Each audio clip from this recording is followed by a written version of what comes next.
Oke, dua kabar yang cukup gacor. Pertama kini datang lagi dari Turki dan Republik Aero Dirgantara yang menjalin banyak kerjasama selain memborong drone Kizilelma, bos. Tak cuma memborong drone-nya, mereka sepertinya juga akan membangun pusat produksi drone tempur di Indonesia, bahkan masih banyak lagi paket kerjasama lainnya, bos. Nah, lantas apa sajakah itu? Setelah ini kita kupas. Kemudian kabar kedua datang dari mobil Maung yang disebut saat ini produksinya sudah tembus 3.200 unit. Nah loh, lantas pertanyaannya apakah Maung ini 100% Indonesia? Bagaimanakah siapa sajakah yang memesannya dan bagaimanakah tingkat komponen dalam negerinya? Berapa persen sebenarnya buatan Indonesia? Penasaran beritanya? Cus, mari cek. Mari kita ceki berita lengkapnya satu per satu, bosku.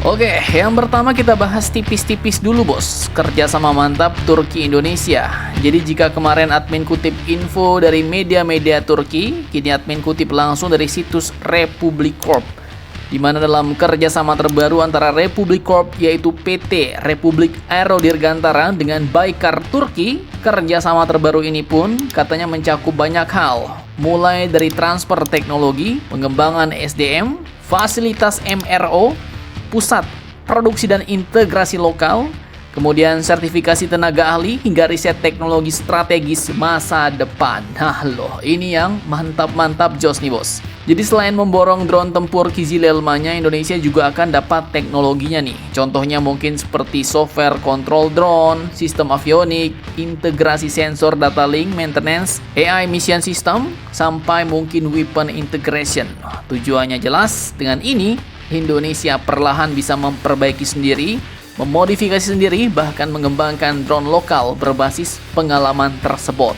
Kemudian tak cuma itu, SDM kita juga akan dilatih, bos. Mungkin mencakup pilot drone, operator mission control, engineering avionik, sampai mungkin software engineer. Ini sangat penting karena teknologi drone modern sangat bergantung pada SDM berkemampuan tinggi, bos. Kemudian ada kerjasama fasilitas MRO. Ini jelas kita dapat ngebengkel sendiri. Ini jelas kalau drone ada masalah, kita bisa ngebengkel sendiri, ya kan?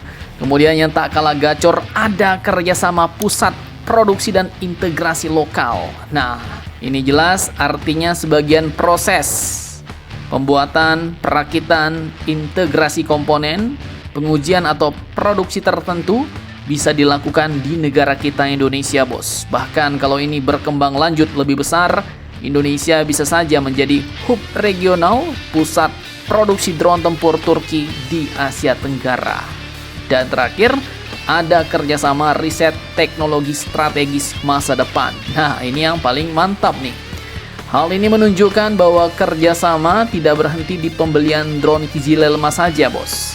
Tapi dapat berkembang ke hal-hal lain seperti AI drone swarm, kemudian loyal wingman, autonomous combat, radar canggih, electronic warfare, drone laut tanpa awak, komunikasi satelit militer, bahkan drone tempur next generation. Semua yang berbau riset teknologi strategis masa depan, bos.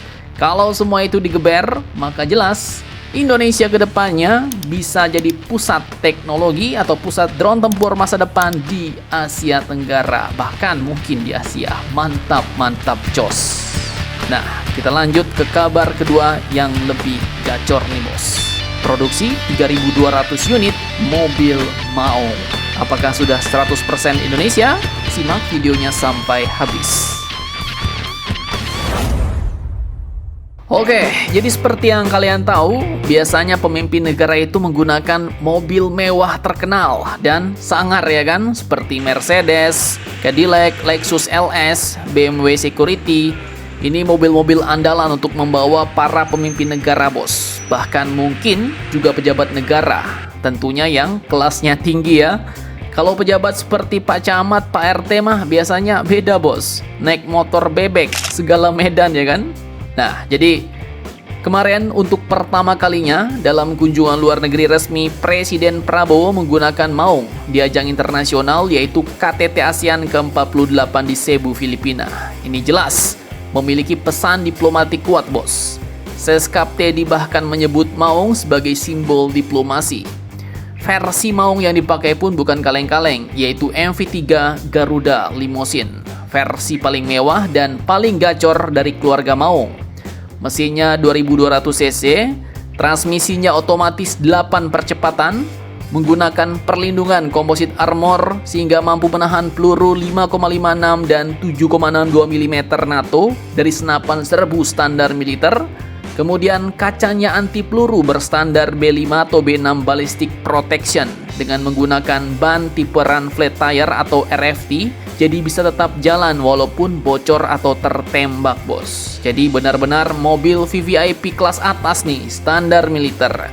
Dan gacornya, mobil maung dari semua varian ini pun diklaim oleh Seskap Teddy produksinya sudah tembus 3.200 unit. Nah, ini jelas angka yang cukup besar untuk industri kendaraan taktis nasional, bos. Diketahui pesanan TNI pun sangat besar. Pada awal pengembangannya, Pak Prabowo memesan sekitar 500 unit maung. Penyerahan dilakukan Januari 2021. Kemudian pada Maret 2025 kemarin, Menhan Safri pun menyerahkan secara simbolis 700 unit maung MV3 ke TNI, bos. Dan total pesanan disebut mencapai sekitar 4.000 unit, bukan kaleng-kaleng. Nah, sekarang pertanyaannya, apakah ini sudah 100% buatan Indonesia ya kan? Bagaimana dengan TKDN-nya? Simak videonya sampai habis, bosku.